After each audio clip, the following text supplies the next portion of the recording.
नमस्कार दोस्तों, मैं सभी का स्वागत करता हूं आपके अपने हिस्ट्री के यूट्यूब चैनल पीटी हिस्ट्री पर।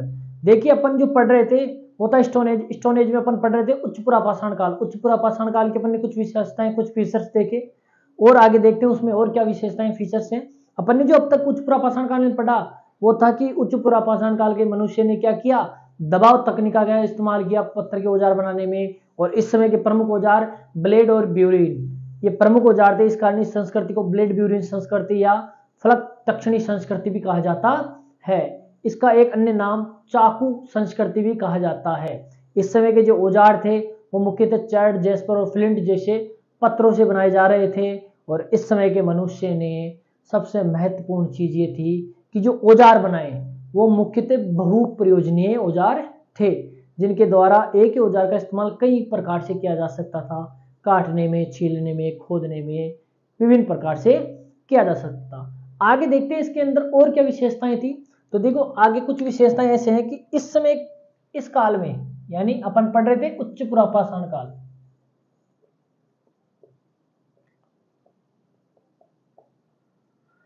उच्च पुरापाषाण काल में और क्या विशेषताएं थी। तो इस काल में मनुष्य ने क्या कर दिया, मनुष्य ने उपकरण निर्माण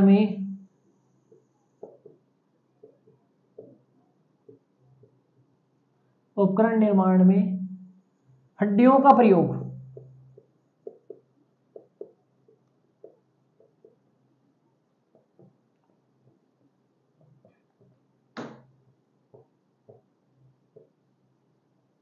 किसका प्रयोग प्रारंभ किया, हड्डियों का प्रयोग करना प्रारंभ किया। अब तक जो मनुष्य पत्थर से औजार बना रहा था, अब उन्होंने औजार किसकी ओर बनाने प्रारंभ कर दिए, हड्डियों से भी अपने औजार बनाना प्रारंभ कर दिए।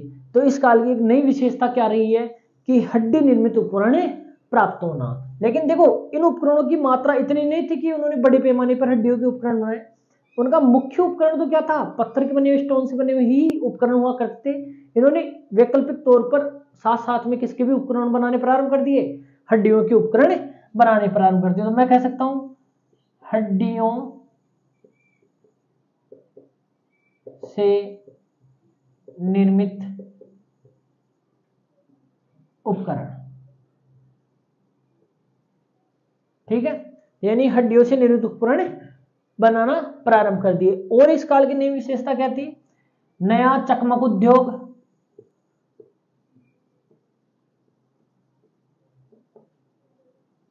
प्रारंभ। चकमक का मतलब चमकीला पत्थर, एक विशिष्ट चमकीला पत्थर जो चैट के विभिन्न पार्ट, चैट्स का ही एक रूप था, उसका बड़े स्तर पर इस्तेमाल करना प्रारंभ कर दिया। तो एक नया चकमक उद्योग प्रारंभ हुआ। और इसी समय आपके मनुष्य की जो वर्तमान प्रजाति है, होमो सेपियंस प्रजाति, वो अस्तित्व में आई। तो मनुष्य की, मैं कह सकता हूं होमो सेपियंस प्रजाति का उद्भव कब हुआ, इसी उच्च पुरापाषाण काल में हुआ। और ध्यान रखना, मानव इतिहास में अगर ड्राइंग, पेंटिंग्स या जिसे अपन गुफा चित्रकारी कहते हैं, उसका प्रारंभ भी इसी काल से माना जाता है। तो एक पॉइंट ये भी कह सकता हूं कि इस काल में गुफा, या जिसको गुहा बोलते हैं, चित्रकारी का प्रारंभ हुआ। गुहा चित्रकारी का उद्भव या प्रारंभ कब हुआ, इसी उच्च पुरापाषाण काल में हुआ। मिडिल एज तक जाते जाते, मध्य पाषाण तक जाते जाते, मेसोलिथिक एज तक जाते जाते, तो क्या हुआ, मनुष्य ने बड़े स्तर पर गुफाओं में चित्रकारी करना प्रारंभ कर दी। और जो चित्रकारी की, उसमें किन रंगों का इस्तेमाल किया, वो थे प्रकृति से प्राप्त रंग, जिनमें से खनिजों के जो रंग थे, उन खनिज रंगों से उन्होंने क्या किया, गुफाओं की भित्तियों पर, छत के ऊपर क्या करना प्रारंभ कर दिया, चित्रकारी, पेंटिंग्स करना प्रारंभ कर दिया। अब जो वो पेंटिंग्स बनाई वो पेंटिंग ज्यादातर किस चीज की थी, तो उसमें शिकार के दृश्य। उन्होंने जो अपने जीवन में जो कर रहे थे, वो कार्य कर रहे थे, उन कार्यों को उन्होंने क्या कर दिया, उन गुफाओं पर पेंटिंग्स करना प्रारंभ कर दिया। इन्हीं पेंटिंग्स के आधार पर अपन उनके जीवन और जीवन शैली के बारे में पता लगा सकते हैं कि भाई इस समय मनुष्य का कार्य क्या था, वो किस प्रकार रहते थे, कहाँ रहते होंगे। क्योंकि गुफा पेंटिंग से अपन को यह भी पता चलता है कि मनुष्य ने खुद का आश्रय कहां पर बनाया, गुफाओं में बनाया। क्योंकि मनुष्य इस समय तक क्या बनाना नहीं जानता था, घर बनाना नहीं जानता था। केवल और केवल आश्रय के रूप में या अपने खुद को छिपाने के लिए वो क्या करता था, गुफाओं में यानी केव्स में क्या करता था, छिपा रहता था। अब देखिए, तो इसकी 4 प्रमुख विशेषता रही। और क्या, मनुष्य ने उपकरण निर्माण में हड्डियों का प्रयोग करना प्रारंभ कर दिया इस काल तक। ठीक है, यानी हड्डियों से निर्मित उपकरण बनने प्रारंभ हो गए, बड़े पैमाने पर नहीं। फिर से मैं बता रहा हूं, मुख्य उपकरण तो स्टोन से ही थे, लेकिन कुछ मात्रा में हड्डियों के उपकरण बनना प्रारंभ हो गए। ठीक है, नया चकमक उद्योग प्रारंभ हो गया, होमोसेपियंस प्रजाति का उद्भव हुआ, और इस काल में गुफा चित्रकारी का भी प्रारंभ हुआ। लेकिन अधिक भारत में जो अधिकांश गुफा चित्रकारी मिली है, वो मिली है मध्य पाषाण काल की, यानी मिसोलिथिक एज की, जिसको अपन मोटे तौर पर सूक्ष्म पाषाण युग भी कहते हैं। जो पूरा पाषाण काल और मध्य नव पाषाण काल का बीच का जो टाइम पीरियड है, जिसको अपन संक्रमण काल भी कहते हैं, उस काल में गुफा चित्रकारी का बड़े स्तर पर इस्तेमाल किया। किन्होंने, पाषाणकालीन मनुष्यों ने। तो ये कुछ 4 प्रमुख विशेषताएं थी। एक बार अब देखिए उच्च पुरापाषाण काल के अवशेष कहां कहां से राजस्थान में मिले हैं। तो देखिए, राजस्थान में पहली बात करता हूं मैं लूनी नदी घाटी। ठीक है, लूनी नदी घाटी में मोटे तौर पर मैं कहूं कि इधर इस साइड में लूनी नदी घाटी में कौन कौन से स्थल है मोटे मोटे, तो आपका एक तो मोगरा पठार, अपन ने इस निम्न पुरापाषाण काल में पढ़ा था कि लूनी नदी घाटी, मोगरा पठार, इन क्षेत्रों से निम्न, मध्य और उच्च तीनों कालों के अवशेष मिलते हैं। तो मोगरा पठार, इसके अलावा आपका डीडवाना, सिंगी तालाब,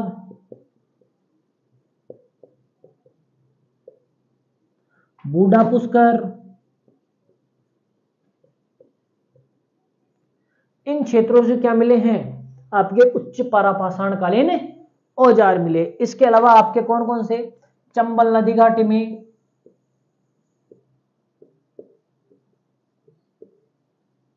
चंबल नदी घाटी में ये तो लूनी नदी घाटी के प्रमुख क्षेत्र है। चंबल नदी घाटी के कौन कौन से हैं आपके, विलासगढ़, बारा, इसका अलावा आपका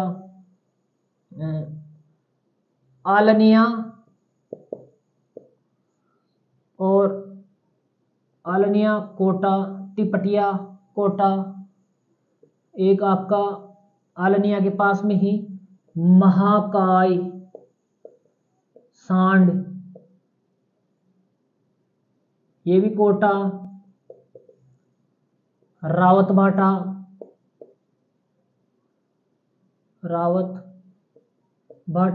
ये कहां पर, चित्तौड़गढ़।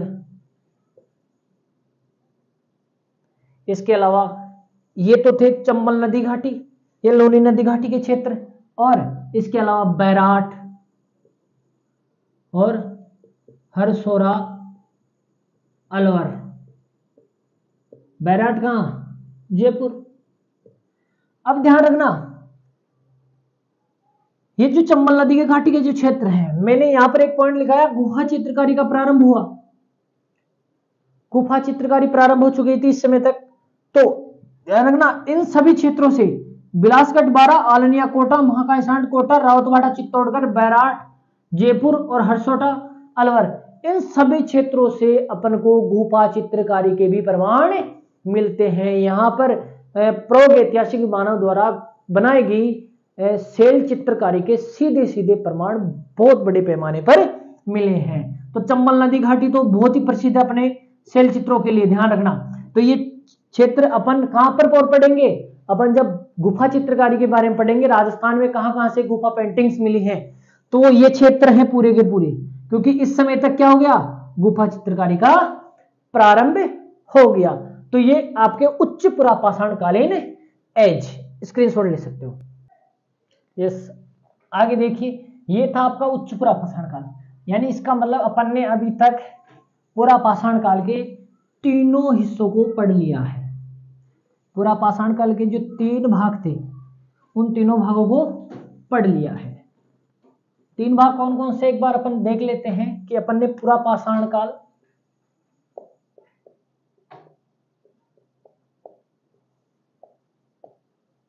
पुरापाषाण काल के अपन ने 3 भाग पढ़े, एक तो निम्न पुरापाषाण काल, एक मध्य पुरापाषाण काल और एक उच्च पुरापाषाण काल।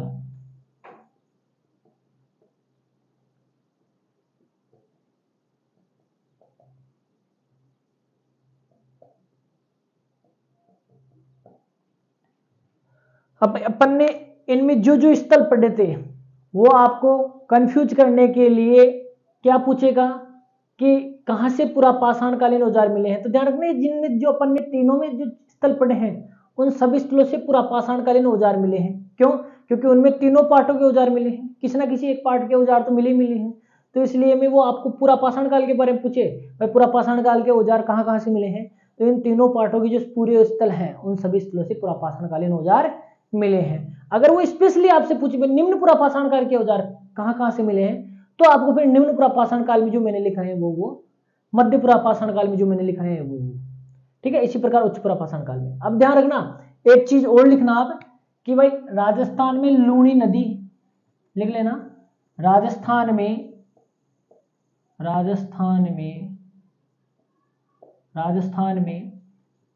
लूनी नदी घाटी व जालोर के बालू टीलों में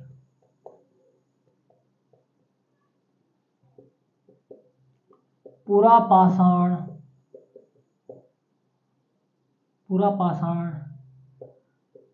काल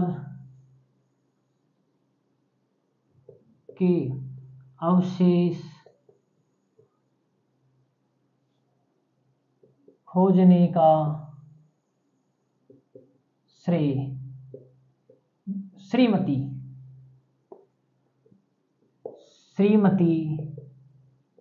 बी अल्चिन को दिया जाता है। यानी राजस्थान की लूनी नदी घाटी में और जालोर के बालू टीलों में पुरापाषाणकालीन मनुष्य के और उससे संबंधित पाषाणकालीन औजारों के अवशेष खोजने का श्रेय किसे दिया जाता है?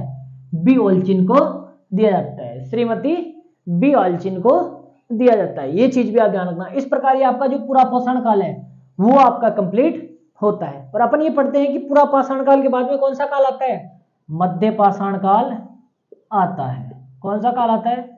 मध्य पाषाण काल आता है। मध्य पाषाण काल किससे पूर्व आता है? तो ये नवपाषाण काल से पूर्व आता है।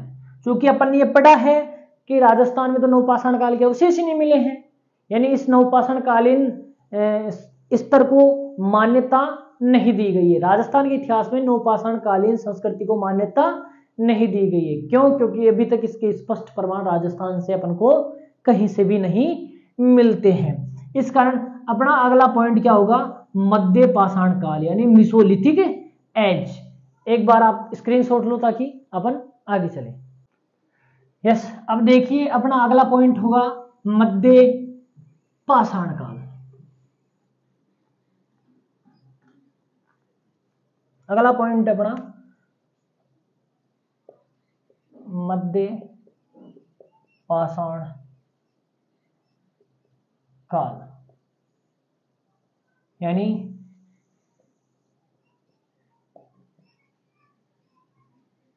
Mesolithic as. क्या कहेंगे इसको?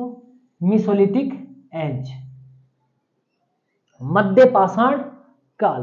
अब देखिए मध्य पाषाण काल, इसकी क्या विशेषताएं, इसको किस किस नामों से भी जाना जाता है, अपन एक एक करके एक एक चीज पढ़ते हैं। जो मध्य पाषाण काल है, यह काल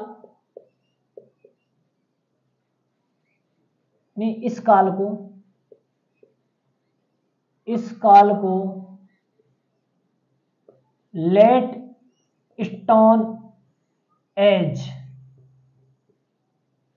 यानी इसको क्या कहते हैं, लेट स्टोन एज भी कहते हैं। इसको क्या कहते हैं, लेट स्टोन एज भी कहते हैं। यानी मध्य पाषाण काल का एक नाम क्या है, लेट स्टोन एज। ठीक है, देखो जो मध्य पाषाण काल है आपका, पाषाण काल, मध्य पाषाण काल पूरा पाषाण काल का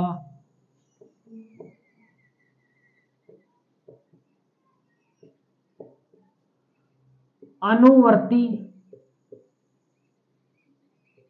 व नव पाषाण काल का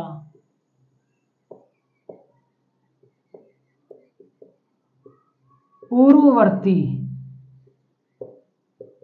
काल है। क्या है, पूर्ववर्ती काल है। पूरा पाषाण काल का अनुवर्ती यानी पूरा पाषाण काल के बाद में आता है, और नव पाषाण काल से पूर्व जो टाइम पीरियड था उसे क्या कहते हैं अपन, मध्य पाषाण काल कहते हैं। आपसे पूछा जा सकता है नव पाषाण काल का पूर्ववर्ती काल किस नाम से जाना जाता है, तो मेसोलिथिक एज यानी मध्य पाषाण काल के नाम से जाना जाता है। ठीक है, पूरा पाषाण काल का अनुवर्ती यानी उसके बाद का काल क्या कहलाता है, आपका मध्य पाषाण काल कहलाता है। आपको ऐसे पूछा जा सकता है उच्च पूरा पाषाण काल के बाद में मानव संस्कृति का जो नया काल पीरियड कालखंड आया उसको किस नाम से जानते हैं, तो मध्य पाषाण काल। क्यों, क्योंकि जो पूरा पाषाण काल था उसका तीसरा काल क्या था, उच्च पूरा पाषाण काल, तो उसके बाद में तुरंत कौन स्टार्ट होगा, मध्य पाषाण काल स्टार्ट होगा। ठीक है,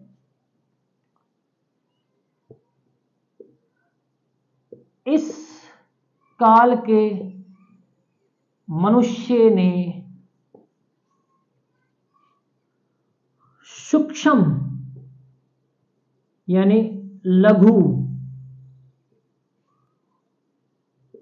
पाषाण उपकरणों का इस्तेमाल करना प्रारंभ किया। इस समय के मनुष्य ने क्या किया, सूक्ष्म पाषाण उपकरणों का इस्तेमाल करना प्रारंभ कर दिया। इसी कारण इस काल को अपन लघु पाषाण काल या सूक्ष्म पाषाण काल भी कहते हैं, यानी माइक्रोलिथिक एज। तो ये देखिए मैं मोटे तौर पर कह सकता हूं कि मध्य पाषाण काल अन्य नाम, क्या क्या अन्य नाम है, तो क्या क्या नाम अन्य नाम है, तो पहला नाम क्या हो जाएगा, सूक्ष्म पाषाणों के आधार पर सूक्ष्म या लघु पाषाण काल या माइक्रोलिथिक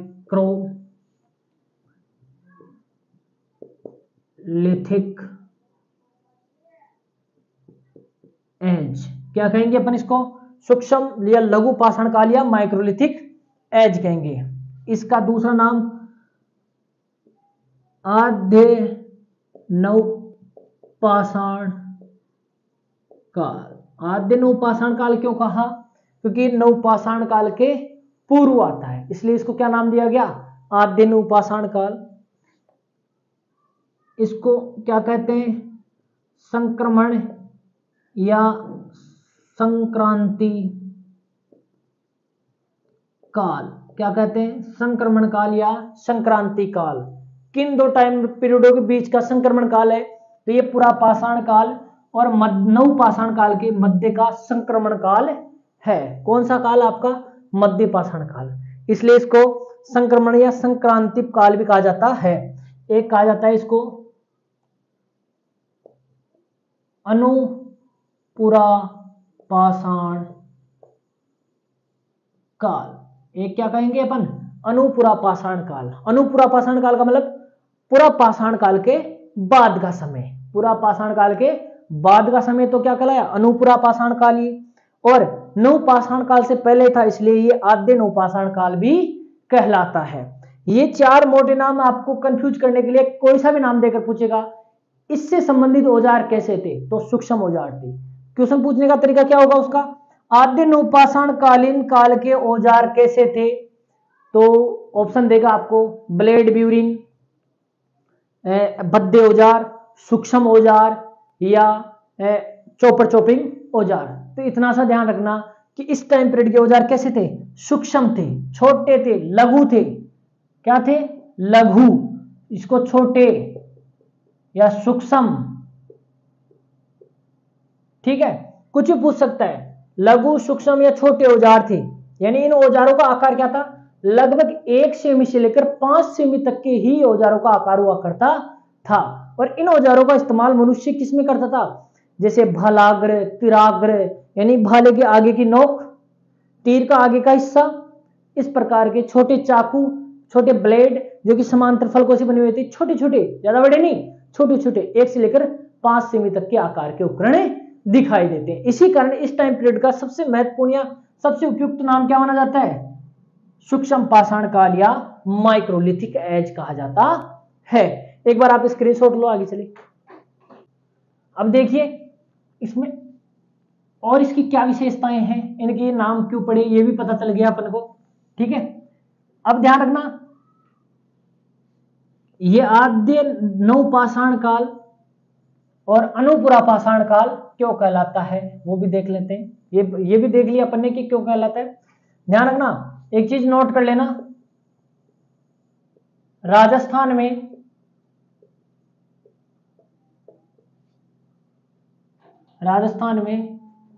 नवपाषाण काल को मान्यता नहीं दी गई है। राजस्थान में क्या नहीं किया गया है, नवपाषाण काल को मान्यता नहीं दी गई है। क्यों नहीं दी गई है, क्योंकि इसके स्पष्ट प्रमाण राजस्थान से कहीं नहीं मिलते हैं। लेकिन राजस्थान में मध्य पाषाण काल के संबंधित प्रमुख स्थल, बहुत ही महत्वपूर्ण, भारत में प्रारूप स्थल माने जाते हैं। उनको क्या माना जाता है, प्रारूप स्थल या मूल स्थल माने जाते हैं मध्य पाषाण काल के। इसकी देखो सबसे महत्वपूर्ण विशेषता तो क्या थी कि इस समय के मानव ने, मैं कह सकता हूं विशेषताएं मध्य पाषाण काल की क्या विशेषताएं थी, तो विशेषताएं, पहली विशेषता तो ये थी कि इस समय मनुष्य ने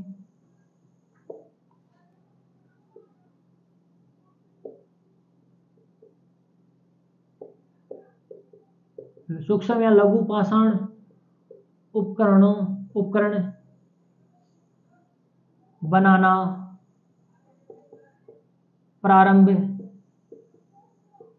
किया। मनुष्य ने क्या किया, सूक्ष्म या लघु पाषाण उपकरण बनाना प्रारंभ किया। इसी कारण इस काल को सूक्ष्म या लघु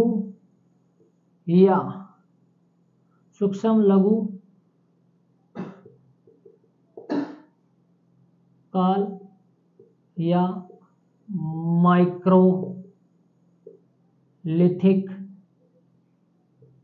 एज कहते, क्या करते हैं, इसको सूक्ष्म या लघु पाषाण काल या माइक्रोलिथिक एज कहते हैं। इस काल के जो उपकरण थे,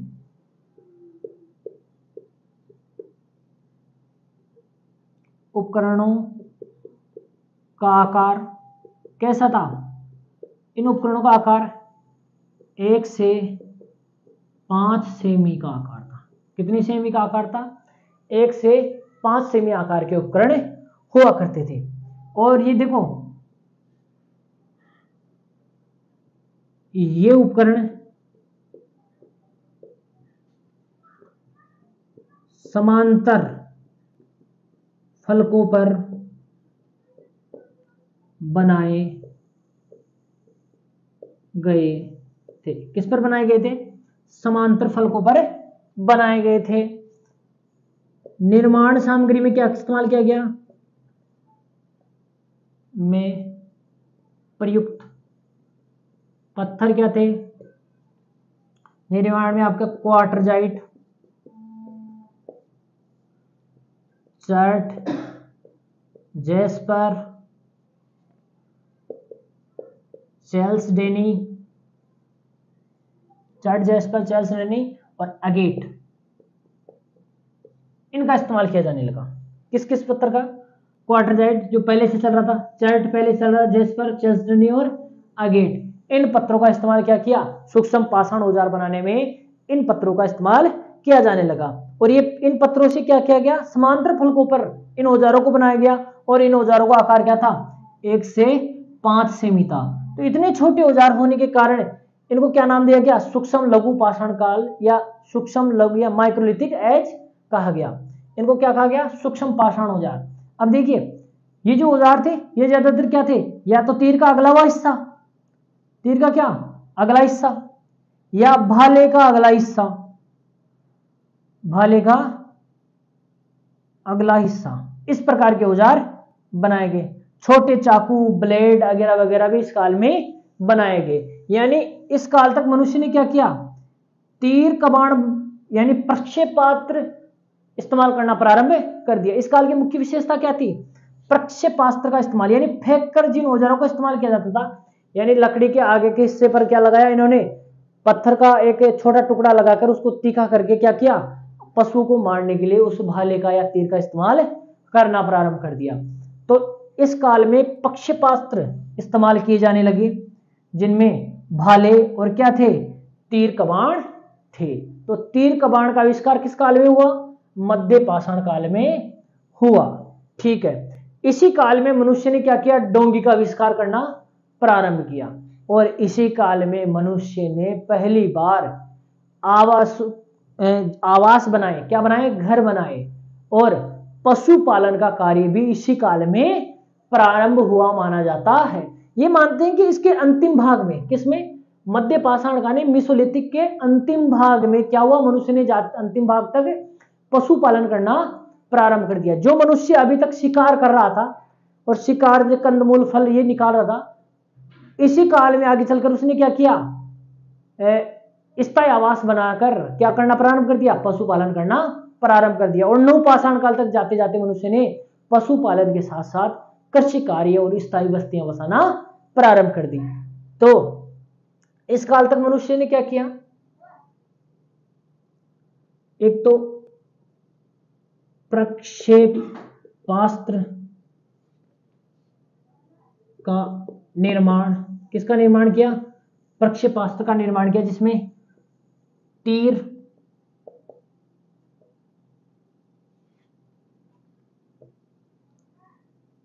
बाण व भाले, क्या क्या? तीर, बाण और भाले थे। और इस समय मनुष्य ने क्या कर दिया? डोंगी का आविष्कार कर दिया। लकड़ी की डोंगी का बाबा, किसका आविष्कार? लकड़ी की डोंगी का आविष्कार किस काल में हुआ? मध्य पाषाण काल में हुआ। प्रक्षेपास्त्र का निर्माण या आविष्कार किस काल में हुआ? मध्य पाषाण काल में हुआ। लकड़ी की डोंगी का आविष्कार भी किस काल में हुआ? मध्य पाषाण काल में हुआ। ये थे अपने मध्य। और इस समय मनुष्य ने क्या किया? अपने मरने के बाद में अपने अस्थि अवशेषों को आवास क्षेत्र के अंदर ही दफनाना प्रारंभ कर दिया। यानी भारत में मनुष्य के स्केलेटन, कंकाल मिलना किस काल से प्रारंभ होता है? तो आपके मध्य पाषाण काल से बनना प्रारंभ होता है। यानी समाधान की प्रक्रिया का प्रारंभ किस काल में हुआ? मध्य पाषाण काल में हुआ। यानी मनुष्य इतना समझदार हो गया कि उसने अपने शरीर को, मरने के बाद मनुष्य ने क्या किया? शरीर को धरती के अंदर क्या करना प्रारंभ कर दिया? गाड़ना प्रारंभ कर दिया या दफनाना प्रारंभ कर दिया। बाकी अपन पढ़ेंगे अगली क्लास में। जय श्री राम, खम्मा गणी।